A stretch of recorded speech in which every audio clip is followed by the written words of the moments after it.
Electronic city police station ವ್ಯಾಪ್ತಿಯಲ್ಲಿ ಅಂದಾಜು 2.15 crores ವ್ಯಾಲ್ಯೂದು drugs ಸಿಕ್ಕಿದೆ. ಇದರಲ್ಲಿ MDMA ಕ್ರಿಸ್ಟಲ್ ಮತ್ತು ಕೋಕೇನ್ ಸೇರಿ 490 grams MDMA ಮತ್ತು 43 grams ಆಫ್ ಕೋಕೇನ್ ಸಿಕ್ಕಿದೆ. ಒಬ್ಬ ಫಾರಿನ್ ನ್ಯಾಷನಲ್ ಇದರಲ್ಲಿ ಸಿಕ್ಕಿದ್ದಾನೆ. ಇದು ಮತ್ತೆ ನಮಗೆ ಒಂದು ಸೀರಿಯಸ್ ಇದು ಇಶ್ಯೂ ಆಗ್ತಾಯಿದೆ. ಯಾಕೆಂದರೆ ಕೆಲವು ವಿಷಯದಲ್ಲಿ ನಾವು ಸೋರ್ಸ್ ಹುಡುಕ್ತಾ ಇದ್ದೀವಿ. ಲಾಸ್ಟ್ ಟೈಮ್ ಕೂಡ ನಾವು ನಮ್ಮ ಡ್ರಗ್ಸ್ದು ಒಂದು ದೊಡ್ಡ ಜಾಲ ಸಿಕ್ಕಿತು. ಕೆಲವು ಲಿಂಕ್ಸ್ ಬರ್ತಾಯಿದೆ. ಪ್ರತಿ ವಾರ ಈ ಥರ ಸಮಸ್ಯೆ ಬರ್ತಾಯಿದೆ. ಅದಕ್ಕೆ ಸೀರಿಯಸ್ ಆಗಿ ನಮ್ಮ ಜಾಯಿಂಟ್ ಕಮಿಷನರ್ಸ್ಗೆ ಹೇಳಿದ್ದೀನಿ, ಡೀಟೇಲ್ ಆಗಿ ಎಲ್ಲಿಂದ ಸೋರ್ಸ್ ಇದು ಬರ್ತಾಯಿದೆ ಅದು ಕಂಡು ಹಿಡಿಬೇಕು. ಮತ್ತು ಇದು ಒಂದು ಬ್ಯಾಂಗ್ಳೂರು ಸಿಟಿಯಲ್ಲಿ ಯಾವುದು ಈ ಥರ ಮುಂದೆ ಆಗಬಾರ್ದು ಅಂತ ನೋಡ್ಕೊಳ್ಳಿಕ್ಕೆ ಹೇಳಿದ್ದೀನಿ. ನೆಕ್ಸ್ಟ್ ಬನ್ನಿ, ಎಲೆಕ್ಟ್ರಾನಿಕ್ ಸಿಟಿ.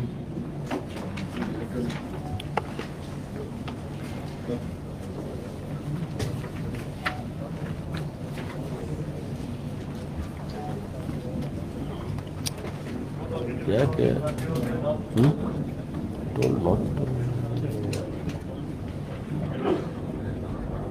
ಸ್ವಿಚ್ ಆಫ್ ಮಾಡಿ.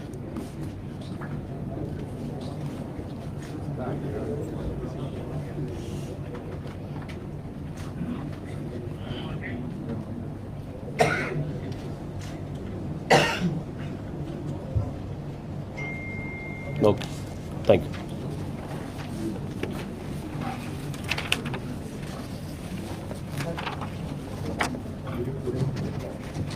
ಇನ್ನೊಂದು ಕೇಸಲ್ಲಿ ಹುಲಿಮಾವು ಸ್ಟೇಷನ್ದು ಒಬ್ಬ ಆರೋಪಿ 485 grams ಆಫ್ ಗೋಲ್ಡ್, ಅಂದಾಜು 53 lakhs ಇದೆ. ಇದರಲ್ಲಿ ಮುಖ್ಯವಾಗಿ ಹೇಳಬೇಕಾದ್ರೆ ಇವರು ಬೇರೆ ಬೇರೆ ಮನೆಗೆ ಹೋಗಿ ನಾವು ನಿಧಿ ಅಥವಾ ಪೂಜೆ ಇದರಲ್ಲಿ ನೆಪದಲ್ಲಿ ಅವ್ರದ್ದು ಗೋಲ್ಡ್ ಆರ್ನಮೆಂಟ್ಸ್ ಸಂಗ್ರಹಿಸಿ ಆ ಮನೆಯಲ್ಲಿ ಪೂಜೆ ಮಾಡಿ, ಆ ಪೂಜೆ ಮಾಡುವಾಗಲೇ ಅದರಲ್ಲಿ ಬೇರೆ ಬೇರೆ ಅರಿಶಿಣ ಪೌಡರ್ ಹಾಕಿ ಅಥವಾ ಬೇರೆ ಪೂಜೆಗೆ ಮಾಡೋ ನೆಪದಲ್ಲಿ ಅವ್ರಿಗೆ ಹೊರಗೆ ಕಳಿಸಿ ಆ ಗೋಲ್ಡ್ ಚೇಂಜ್ ಮಾಡಿ ಅದರಲ್ಲಿ ಕಲ್ಲಿಟ್ಟು ಅವರು ಇದು ಮಾಡ್ತಾಯಿದ್ರು. ಇದು ಅಷ್ಟು ದೊಡ್ಡ ಪ್ರಮಾಣದಲ್ಲಿ ಇರಲಿಲ್ಲ. ಆದರೆ ಬೇರೆ ಬೇರೆ ಕಡೆ ಹೋದಾಗ 48 days ಆದಮೇಲೆ ನೀವು ಇದು ತೆಗಿಬೇಕು, ಇಲ್ಲಾಂದರೆ ನಿಮಗೆ ಶಾಪ ಬರ್ತದೆ ಅಂತ ಏನೇನೋ ಹೇಳಿ ಈ ಥರ ಮಾಡಿದ್ದಾರೆ. ಮತ್ತು ಇಲ್ಲ ಅಫೆನ್ಸ್ ಆದಮೇಲೆ ಅವ್ರು ಬೇರೆ ರಾಜ್ಯಕ್ಕೆ ಹೋಗಿಬಿಡ್ತಿದ್ರು. ಸೊ ಇದು 2022 ಇಂದ 24ವರೆಗೆ ಇಲ್ಲ ಸಾಕಷ್ಟು ಕೇಸಸ್ ರಿಪೋರ್ಟ್ ಆಗಿದೆ. ಆ್ಯಸ್ ಆಫ್ ನಾವು 4 ಕೇಸ್, 2 ಹುಲಿಮಾವಲಿ, 1 ಭದ್ರಾವತಿ ಪೊಲೀಸ್ ಸ್ಟೇಷನ್, ಇನ್ನೊಂದು ಬೆಳ್ಳಾರಿ ಜಿಲ್ಲೆಯಲ್ಲಿ, ಟೋಟಲ್ 4 ಕೇಸ್ ಪತ್ತೆಯಾಗಿದೆ. ಇನ್ನೂ ಎಕ್ಸ್ಟ್ರಾ ಕೇಸಸ್ ಇದೆ. ಇದರಲ್ಲಿ ಇವರು ಹಳೆ ಅಫೆಂಡರ್, ಇವ್ರ ಮೇಲೆ ಕೆಲವು ಕೇಸಸ್ ಆಲ್ರೆಡಿ 7 ಕೇಸ್ ರಿಜಿಸ್ಟರ್ ಆಗಿದೆ ಇಲ್ಲಿ.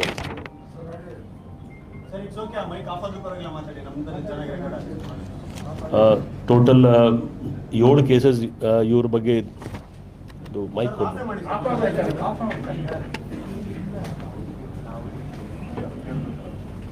ಹಲೋ, ಟೋಟಲ್ 7 ಕೇಸಸ್ ಇವ್ರ ಮೇಲೆ ಇದೆ. ಆಮೇಲೆ ಇನ್ನೂ ನಮ್ಮ ಆಂಧ್ರ ನೇಬರಿಂಗ್ ಸ್ಟೇಟ್ಸಲ್ಲಿ ಕೂಡ ಇವ್ರ ಮೇಲೆ ಕೇಸಸ್ ರಿಜಿಸ್ಟರ್ ಆಗಿದೆ. ಇದರಲ್ಲಿ ಭಾಳ ಇಂಟ್ರೆಸ್ಟಿಂಗ್ ಅಂದರೆ ಅವ್ರು ಆ ಮನೆಯಲ್ಲಿ ಎಷ್ಟು ಗೋಲ್ಡ್ ಇತ್ತು ಎಲ್ಲ ಗೋಲ್ಡ್ ತೊಗೊಂಡು ಬನ್ನಿ, ಆಮೇಲೆ ಪೂಜೆ ಮಾಡಲಿಕ್ಕೆ ಆಗ್ತದೆ. ಸಪೋಸ್ ಅವ್ರಿಗೆ ಅವ್ರ ಲೆಕ್ಕ ಪ್ರಕಾರ ಕಡಿಮೆ ಗೋಲ್ಡ್ ಇದ್ದರೆ ನೀವು ಅಕ್ಕಪಕ್ಕ ಮನೆಯಿಂದ ಕೂಡ ತೊಗೊಂಡು ಇಲ್ಲೇ ಇಟ್ಕೊಳ್ಳಿ, ಆಮೇಲೆ ಬೇಕಾದ ವಾಪಸ್ ಕೊಡಿ ಅಂತ ಆ ಥರ ಮಾಡಿದ್ದಾರೆ ಅವರು. ಸೊ ಆ ನಿಟ್ಟಿನಲ್ಲಿ ಅವರು ಮೋಸ ಮಾಡಿ ಈ ಥರ ಬೇರೆ ರಾಜ್ಯದಲ್ಲಿ ಇರ್ತಿದ್ರು. ನಮ್ಮ ಒಬ್ಬ ಅದರಲ್ಲಿ ಯಾವುದೋ ಇನ್ಫಾರ್ಮೇಷನ್ ಆಧಾರ ಮೇಲೆ ನಮ್ಮವರು ಹೋಗಿ ನಾಗ್ಪುರಿಂದ ಹಿಡಿದು ಅವ್ರಿಗೆ ಬಂದಿದ್ದಾರೆ. ನಮ್ಮ ಟೀಮ್ ಅವ್ರು ಬರಲಿ. ಕೋಲಾರ.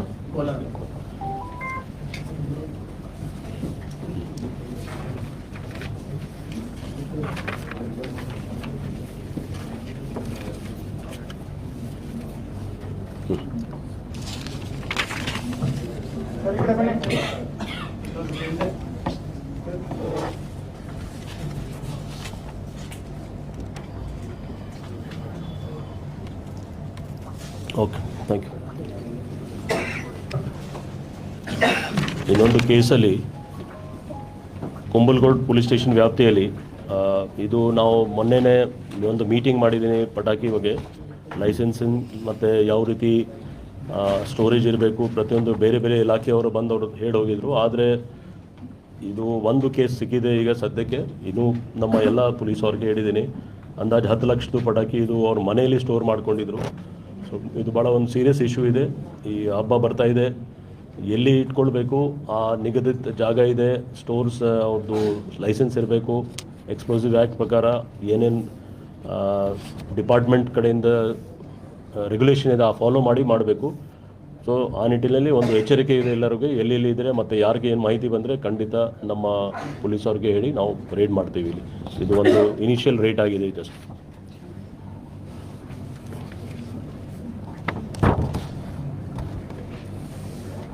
HSR ಪೊಲೀಸ್ ಸ್ಟೇಷನ್ ಲಿಮಿಟ್ಸಲ್ಲಿ ಮತ್ತು ಸೌತ್ ಈಸ್ಟ್ ಡಿವಿಷನಲ್ಲಿ ಇದು ಒಂದು ಕುಂಬಲ್ಗೋಡು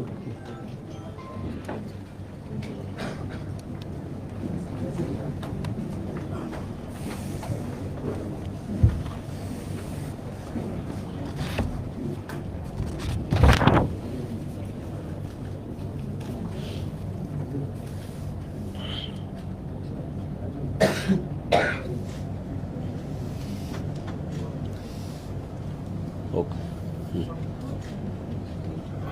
ಆಯಿತು.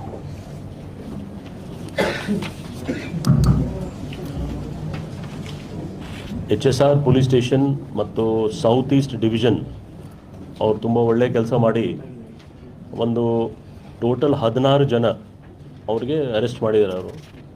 ಇವರು 16 ಜನ ಅವರು ಒಂದು ಕಾಲ್ ಸೆಂಟರಲ್ಲಿ ಕೆಲಸ ಮಾಡ್ತಿದ್ರು.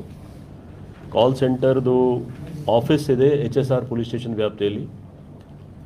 ಆ ಕಾಲ್ ಸೆಂಟರ್ದು ಯಾವುದು ಬೋರ್ಡ್ ಇಲ್ಲ, ಇದು ನೇಮ್ ಪ್ಲೇಟ್ ಏನು ಯಾವುದೂ ಇಲ್ಲ. ಅದೇ ಸೈಬಿಟ್ಸ್ ಅಂತ ಸೊಲ್ಯೂಷನ್ ಪ್ರೈವೇಟ್ ಲಿಮಿಟೆಡ್ ಹೆಸರುದಲ್ಲಿ ಅವರು ಎಂಪ್ಲಾಯೀಸ್ ಅವ್ರು ಕೆಲಸ ಮಾಡ್ತಿದ್ರು.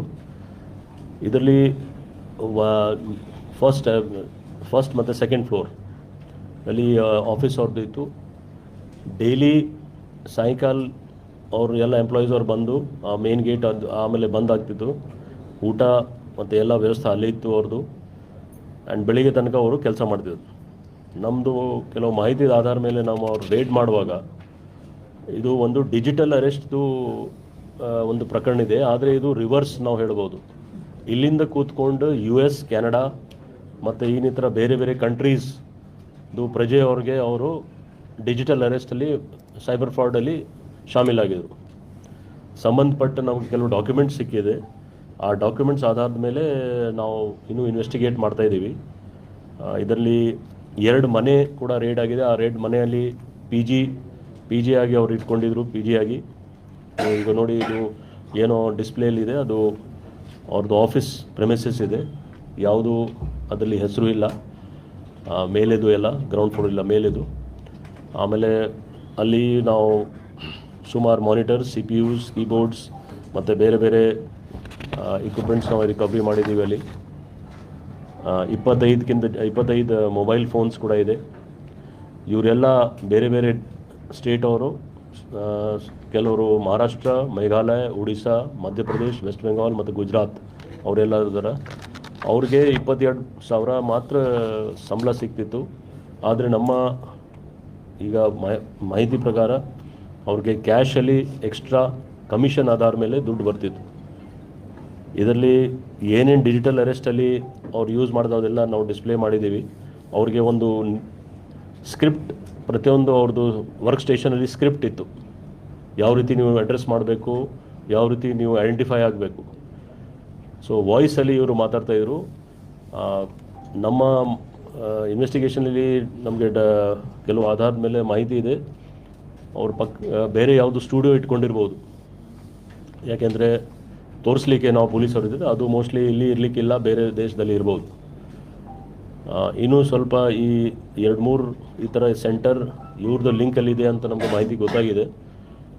ನಾವು ಲೀಗಲ್ ಪ್ರಕಾರ ನಾವು ಮುಂದೆ ಅದರ ಬಗ್ಗೆ ಕೂಡ ಆ್ಯಕ್ಷನ್ ತೊಗೊಳ್ತೀವಿ. ಸೊ 2 PGಸಲ್ಲಿ ಇವರು ಎಲ್ಲರೂ ವಾಸ ಮಾಡ್ತಿದ್ರು. ಅವ್ರಿಗೆ ಇನ್ಸ್ಟ್ರಕ್ಷನ್ ಇತ್ತು, ನೀವು ಮನೆಯಿಂದ ಇಲ್ಲಿಗೆ ಹೋಗುವಾಗ ಹಾರ್ಡ್ಲಿ ಅದು 1/2 ಕಿಲೋಮೀಟರ್ 1 ಕಿಲೋಮೀಟರ್ ರೇಡಿಯಸ್ದಲ್ಲಿ 2 ವಾಸದ ಜಾಗ ಇದೆ. ಇದು 2 PG. ಅಲ್ಲಿಂದ ಅವರು ಅಲ್ಲಿಗೆ ಹೋಗುವಾಗ ನೀವು ಯಾರ ಜೊತೆಗೆ ಮಾತಾಡಬಾರ್ದು, ನೀವು ನಿಮ್ಮ ಕೆಲಸಕ್ಕೆ ಹೋಗಬೇಕು, ವಾಪಸ್ ಬೆಳಿಗ್ಗೆ ಬರಬೇಕು ಅಂತ ಇತ್ತು. ಊಟ ಕೂಡ ಅವ್ರಿಗೆ ಅಲ್ಲಿ ಬರ್ತಿತ್ತು. ಸೊ ಇದು ಒಂದು ಹೊಸ ಮೋಡಸ್ ನಮ್ಗೆ ಕಾಣ್ತಾ ಇದೆ. ಬಟ್ ಒಂದು ಎಚ್ಚರಿಕೆ, ಯಾಕೆಂದರೆ 2-3 ಮನೆಯಲ್ಲಿ ಯಾವುದು ನಮಗೆ ಇಲ್ಲಿವರೆಗೆ ಡಾಕ್ಯುಮೆಂಟ್ಸ್ ಯಾವುದು ಸಿಕ್ಕಿಲ್ಲ, ಅವ್ರದ್ದು ಅಗ್ರಿಮೆಂಟ್, ರೆಂಟಲ್ ಅಗ್ರಿಮೆಂಟ್ದು ಅಥವಾ ಯಾವ ಆಧಾರದ ಮೇಲೆ ಇದೆ. ಸೊ ಅದು ಯಾರು ರೆಂಟ್ ಕೊಡ್ತಾಯಿದ್ರೆ ಅವ್ರದ್ದು ಒಂದು ತಪ್ಪಿದೆ, ಈ ಥರ ಮಾಡಬಾರ್ದು. ಅದು ಲೀಗಲಿ ಕೂಡ ಈ ಥರ ಅವ್ರ ಪ್ರೆಮಿಸಸಲ್ಲಿ ಏನು ನಡೀತಾ ಇದೆ ಅವ್ರಿಗೆ ಗೊತ್ತಿರಬೇಕು, ಇಲ್ಲಾಂದರೆ ಅವರು ಪೊಲೀಸ್ ಕಡೆಯಿಂದ ವೆರಿಫೈ ಮಾಡಿಸ್ಬೇಕಾಗಿತ್ತು. ಇವತ್ತು ಅದು ಆಲ್ರೆಡಿ ಅವ್ರಿಗೆ ಪೊಲೀಸ್ ಕಸ್ಟಡಿ ತೊಗೊಳ್ತಾ ಇದ್ರು. ಅವರು ಪೊಲೀಸ್ ಕಸ್ಟಡಿ ತೊಗೊಂಡಾದ್ಮೇಲೆ ಇನ್ನು ಫರ್ದರ್ ಇನ್ವೆಸ್ಟಿಗೇಷನ್ ನಾವು ಮಾಡ್ತೀವಿ. ಆ ಏರಿಯಾದಲ್ಲಿ ಇನ್ನು ಈ ಥರ ಯಾರು ಮಾಡ್ತಾಯಿರೋ ಅವ್ರ ಬಗ್ಗೆ ಕೂಡ ಕ್ರಮ ತಗೊಳ್ತೀವಿ. ಅಮೌಂಟ್ ಟ್ರಾನ್ಸ್ಫರ್ ಬಗ್ಗೆ ನಾನು ಅದೇ ಹೇಳಿದ್ದೇನೆ, ಯಾಕೆಂದರೆ ಇವರೆಲ್ಲ ಮೇನ್ ಎಂಪ್ಲಾಯೀಸ್ ಅಷ್ಟೇ. ಯಾರು ಸೂತ್ರಧಾರ್, ಯಾರು ಮೇನ್ ಅವ್ರ ಬಗ್ಗೆ ನಾವು ತನಿಖೆಯಲ್ಲಿ ಗೊತ್ತಾಗಬೇಕು. ಕೆಲವು ಮಾಹಿತಿ ಬಂದಿದೆ, ನಾವು ಅವ್ರ ಬಗ್ಗೆ ಪರಿಶೀಲನೆ ಮಾಡ್ತಾ ಇದ್ದೀವಿ. ಬಿಲ್ಡಿಂಗ್ ಓನರ್ ಮೇಲೆ ಕೂಡ ಆಗುತ್ತೆ. ಈಗ ನಾನು ಹೇಳಿದ್ರೆ ರೇಡ್ ಮಾಡುವಾಗ ಇಷ್ಟು ಟೋಟಲ್ 26 ಜನ ಸಿಕ್ಕಿದ್ರು. ಆ ಪೈಕಿ ಕೆಲವರು ಜಸ್ಟ್ 1-2 ದಿವಸ ಆಗಿತ್ತು ಜಾಯ್ನ್ ಆಗಿ, ಮತ್ತು ಕೆಲವರು ಬೇರೆ ಬೇರೆ ಅವ್ರದ್ದು ಯಾವುದು ಸಂಬಂಧ ಇರಲಿಲ್ಲ, ಅದಕ್ಕೆ ಅವ್ರಿಗೆ ನಾವು ಇದು ಮಾಡಿ 16 ಜನ ಬಗ್ಗೆ ಕೆಲವು ಮಾಹಿತಿ ಬಂತು, ಅದರಲ್ಲಿ ನಾವು ಅರೆಸ್ಟ್ ಮಾಡಿದ್ದೀವಿ. ಟ್ರೈನಿಂಗ್ ಬಗ್ಗೆ ಅಂದರೆ ನಾನು ನಿಮಗೆ ಹೇಳಿದೆಲ್ಲ, ಅಲ್ಲೇ ಅವ್ರಿಗೆ ಸ್ಪಷ್ಟವಾಗಿ ಕೊಟ್ಟಿದ್ದರು ಏನೇನು ಮಾತಾಡಬೇಕು ಅಂತ. ಕರೆಕ್ಟಾಗಿ ಅವ್ರದ್ದು ಏನು ಪಾಳೆ ಇದೆ, ಅವ್ರ ಎಂಡ್ ಯಾವ ರೀತಿ ಹೋಗ್ತದೆ, ಅದು ಆ ಭಾಷೆಯಲ್ಲಿ ಅವ್ರಿಗೆ ಕರೆಕ್ಟಾಗಿದೆ. ಸ್ಕ್ರಿಪ್ಟ್ ನಾನು ಡಿಸ್ಪ್ಲೇ ಮಾಡಿದ್ದೀವಿ. ಹಾಂ, ಇಲ್ಲ ಅದೇ ಹೇಳಿದ್ದೇನೆ, ಇದು ಎಲ್ಲ ಅವ್ರದ್ದು ಮಾರ್ಕೆಟ್ ಇದೆ ಔಟ್ಸೈಡ್, ಉಲ್ಟಾ ರಿವರ್ಸ್. ನಮ್ಗೆ ಡಿಜಿಟಲ್ ಅರೆಸ್ಟ್ ಕೊಕೇನ್ ಇದೆ, MDMA ಇದೆ, ನಿಮ್ಮ ಕೊರಿಯರ್ಲಿ US ಅವ್ರಿಗೆ ಯಾವ ಥರ? ಅದೇ ಈಗ ನಾವು ಏನೇನಿದೆ ನಿಮಗೆ ಡಿಸ್ಪ್ಲೇ ಮಾಡಿ ಇಟ್ಟಿದ್ದೀವಿ ಅಲ್ಲಿ. ಕೆಲವು ನಿಮಗೆ ನಾವು ಇನ್ವೆಸ್ಟಿಗೇಷನ್ OIG ಅಂತ, ಆಫೀಸ್ ಆಫ್ ಇನ್ವೆಸ್ಟಿಗೇಷನ್ ಅಂದರೆ ಏನೇನೋ ಇದು ಕೊಟ್ಟಿದ್ದಾರೆ, ಬ್ಯಾಚಸ್ ಇದೆ. ಯಾವ ರೀತಿ ಇಲ್ಲಿ ಕೂಡ ಆಗ್ತದೆ ಅದೇ ರೀತಿ ಅವ್ರು ಫಾರಿನ್ ತಕ್ಕಂತೆ ರೆಡಿ ಮಾಡ್ಕೊಂಡಿದ್ರು. ಡ್ರಗ್ಸ್ ಇಲ್ಲ, ಇದು ಮೋಸ್ಟ್ಲಿ ದುಡ್ಡುಗೋಸ್ಕರ ಇದು ಫ್ರಾಡ್. ಈಗ ಯಾವುದು ಮನಿ ಟ್ರೇಲ್ ಬಗ್ಗೆ ಈಗ ಕ್ಲಿಯರಿಟಿ ಬರ್ತಾ ಇಲ್ಲ, ಯಾಕೆಂದರೆ ಅವ್ರು ನಾವು PC ಕಸ್ಟಡಿ ತೊಗೊಳ್ತೀವಿ. ಪ್ಲಸ್ ಮೇನ್ ಸೂತ್ರಧಾರ ಯಾರಾದ್ರೆ ಅವ್ರ ಬಗ್ಗೆ ನಾವು ಪತ್ತೆ ಮಾಡಬೇಕು. ಮೋರೆವರ್ ಅಲ್ಲಿದು ಕಷ್ಟ ಆಗೈತೆ ಅಂದರೆ ಯಾರಿಗೆ ಅಲ್ಲಿ ಕಂಪ್ಲೇಂಟ್ ಕೊಡಬೇಕು, ಯಾರಿಗೆ ಈ ಥರ ಆಗಿದೆ ಅರೆಸ್ಟ್. ಬಟ್ ಖಂಡಿತ ಇದು ಇಲ್ಲಿ ಈ ಬ್ಯಾಕ್ ಎಂಡ್ ಸಿಗಿದ ಮೇಲೆ ನಮಗೆ ಮಾಹಿತಿ ಬಂದೇ ಬರ್ತದೆ ಯಾರಿಗೆ ಈ ಥರ ತೊಂದರೆ ಆಗಿದ್ರೆ. ಸೊ ಅದು ಇಂಪಾರ್ಟೆಂಟ್ ಇದೆ, ಯಾಕೆಂದರೆ ಇವರೆಲ್ಲ ಬರೀ ವರ್ಕರ್ಸ್. ಯಾವ ತರ ಅಪ್ರೋಚ್ ಮಾಡ್ತಾರೆ ಅಂದ್ರೆ ಸೈಬರ್ ಫ್ರಾಡ್ ತುಂಬಾ ಇದೆ, ತುಂಬಾ ತರ ಇದಾವೆ. ಅದ್ರ ಬಗ್ಗೆ ಸೇಮ್ ಅದೇ ರೀತಿ ಇದೆ. ಬಟ್ ಅಲ್ಲಿ ತಕ್ಕಂತೆ ಅವ್ರದ್ದು ಹೆಸರು ತೊಗೊಳ್ತಿದ್ರು, ಅಲ್ಲಿದು ಬೇರೆ ಬೇರೆ ಹೆಸರು ಇದೆ. ಇಲ್ಲ ನಮಗೆ ಕೆಲವು ಮಾಹಿತಿ ಆಧಾರ ಮೇಲೆ ಬಂದಿದೆ, ಅಲ್ಲಿಂದ ಯಾವುದು ಬಂದಿಲ್ಲ. ಡಿಜಿಟಲ್ ಅರೆಸ್ಟ್ ಆಗಿರೋ ಬಗ್ಗೆ ವಿಡಿಯೋ ಫೋಟೋಸ್ ಏನಾದರೂ ಸಿಕ್ಕಿದವ? ಇದೆ. ಈ ಎಂಪ್ಲಾಯ್ಸ್ಗೆ ಗೊತ್ತಿದೆ ಸರ್ ಇದೆಲ್ಲ ನಾವು ಫ್ರಾಡ್ ಮಾಡ್ತಾ ಇರೋದು ಅಂತ. ಅಷ್ಟು ಜನ ನ್ಯಾಚುರಲ್ ಆಗಿ ಈ ಥರ ಹೇಳುವಾಗ ಅವ್ರಿಗೆ ಗೊತ್ತಿರ್ತದಲ್ಲ, ಅವ್ರು ಏನು ಮಾಡ್ತಾ ಇದ್ದಾರೆ ಅವ್ರಿಗೆ ಗೊತ್ತಿರಬೇಕು, ಖಂಡಿತ ಗೊತ್ತಿರಬೇಕು. ಇವರೆಲ್ಲ ಯಾರು ಸಿಕ್ಕಿದಾರೋ ಇತ್ತೀಚೆಗೆ ಕೆಲವು ತಿಂಗಳ ಹಿಂದೆ ಬಂದಿದ್ದಾರೆ ಅವರು. ಬಟ್ ಮೇನ್ ಜನ ಸಿಕ್ಕಿದ ಮೇಲೆ ಗೊತ್ತಾಗಬೇಕು. ಆ ಆಫೀಸ್ ಬಾಡಿಗೆ 2 ವರ್ಷ ಆಗಿದೆ ತೊಗೊಂಡು, ವೆದರ್ ಇದೇ ಕೆಲಸ ಮಾಡ್ತಿದ್ರು ಅಥವಾ ಬೇರೆ ಕೆಲಸ ಅದರ ಬಗ್ಗೆ ಪರಿಶೀಲನೆ ಮಾಡಬೇಕು. ಅದೇ ಹೇಳಿದೆ 22,000 ಮಾತ್ರ. ಸರ್ ಬಿಫೋರ್ ದಟ್, ಇವಾಗ ಈ ಡಿಜಿಟಲ್ ಅರೆಸ್ಟ್ ಮೋಡಸ್ ಅಲ್ಲಿ ಮಲ್ಟಿಪಲ್ ಲೇಯರ್ಸ್ ಅಲ್ಲಿ ಅವ್ರು ಆಪರೇಟ್ ಮಾಡ್ತಾರೆ. ಈ ಸ್ಪೆಸಿಫಿಕ್ ಕಾಲ್ ಸೆಂಟರ್ ಅಲ್ಲಿ ಅವ್ರದ್ದು ಏಮ್ ಏನಿತ್ತು ಅಂದ್ರೆ ವಿಕ್ಟಿಮ್ಸ್ ಐಡೆಂಟಿಫೈ ಮಾಡೋದಾ ಅಲ್ಲ ಯಾವ ತರ ನಡೀತಿತ್ತು? ಇವಾಗ ನೀವು ಹೇಳಿದ್ರಿ ಯೂನಿಫಾರ್ಮ್ ಹಾಕೊಂಡು ಅವರನ್ನು ಹೆದರಿಸೋದು, ಅದು ಇದೊಂದು ಕಡೆ ನಡೀತಿರ್ಬೋದಂತ. ಇಲ್ಲ ಇದನ್ನು ನಾನು ಹೇಳ್ತೇನೆ, ವಾಯ್ಸ್ ಕಾಲಿಂದ ಮಾತ್ರ ನಮಗೆ ಮಾಹಿತಿ ಬಂದಿದೆ. ವಾಯ್ಸ್ ಕಾಲ್ದು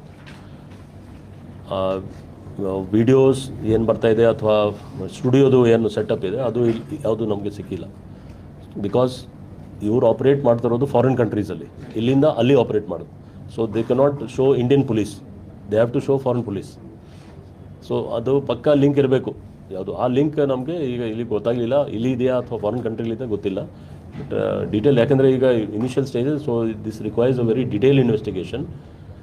ಅದಕ್ಕೋಸ್ಕರ ಜಾಯಿಂಟ್ ಕಮಿಷನರ್ ನೇತೃತ್ವದಲ್ಲಿ ಒಂದು ಟೀಮ್ ನಾನು ಮಾಡಿದ್ದೀನಿ. ಸೆನ್ ಅವರು ಕೂಡ ಇದ್ದಾರೆ, ಮತ್ತು HSR ಪೊಲೀಸ್ ಸ್ಟೇಷನ್ ಮತ್ತು ಸೌತ್ ಈಸ್ಟ್ ಡಿವಿಷನ್ದು ಎಲ್ಲ ಟೀಮ್ಸ್ ಮಾಡ್ತೀವಿ.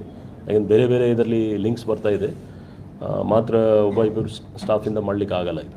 ಸೊ ಚೈನಾ ಪಾಕ್ ಲಿಂಕ್ ಇದೆ ಅಂತ ಒಂದು ಸ್ವಲ್ಪ ದಿನ ಮುಂಚೆ ಸುದ್ದಿ ಬಂದಿತ್ತು ಪ್ರೈಮ್ ಆಫೀಸ್ ಎವಿಡೆನ್ಸ್ ಇದರಲ್ಲಿ ಆ ಥರದ್ದು ಕಾಣ್ತಿಲ್ಲ. ಇದು ಪ್ಯೂರ್ಲಿ ಡಿಜಿಟಲ್ ಅರೆಸ್ಟ್ ಇದೆ ಅಷ್ಟೇ, ಯಾವುದು ಆ ಥರ ಇಲ್ಲ. US ಆ್ಯಂಡ್ ಕೆನಡಾದು ಯಾಕೆಂದರೆ ಫೋನ್ ಕಾಲ್ಸ್ ಹೋಗ್ತಾ ಇದೆಯಲ್ಲ, US ಕೆನಡಾದು ಫೋನ್ ಕಾಲ್ಸ್ ಹೋಗ್ತಾ ಇದೆ.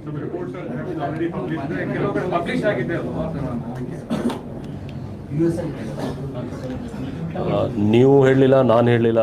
US and Canada ಅಲ್ಲ ಸರ್? ಹೌದು. ಇಲ್ಲಿ ವಿಕ್ಟಿಮ್ ಒಬ್ರು ಇಲ್ಲಲ್ಲ ಸರ್, ಯಾರು ವಿಕ್ಟಿಮ್ ಅಲ್ಲಿ ಅವ್ರು ಕೂಡ ಗೊತ್ತಿಲ್ಲ ಇಲ್ಲಿ, ಯಾಕೆಂದರೆ ಇಲ್ಲಿ ಅವ್ರಿಗೆ ನಾವು ಫಾರಿನ್ ಪೊಲೀಸ್ ಅಂತ ಹೇಳಿದರೆ ಯಾರು ಹೋಗ್ತಾರೆ? ಹೋಗ್ತಾರೆ ಸರ್, ಹಾಂ, ನಮ್ಮಲ್ಲಿ ಹೋಗ್ಬಿಡ್ತಾರೆ sir. in the Southeast Division, under HSR police station limits, we have the police have conducted a raid where 16 people have been arrested. They were operating as a call center, but they were involved in digital arrest through a fake BPO named Cybits Solutions. Under this, they were trying to do fraud on people from other countries, for which we have got evidences of from foreign countries. They were trying to use this modus of digital arrest. In this, we have seized many equipments, mobile phones, and 16 people have been arrested. We are taking police custody, and we are going to form teams to find out who had been frauded till now, what is the amount, and what is their further if links they have in this area.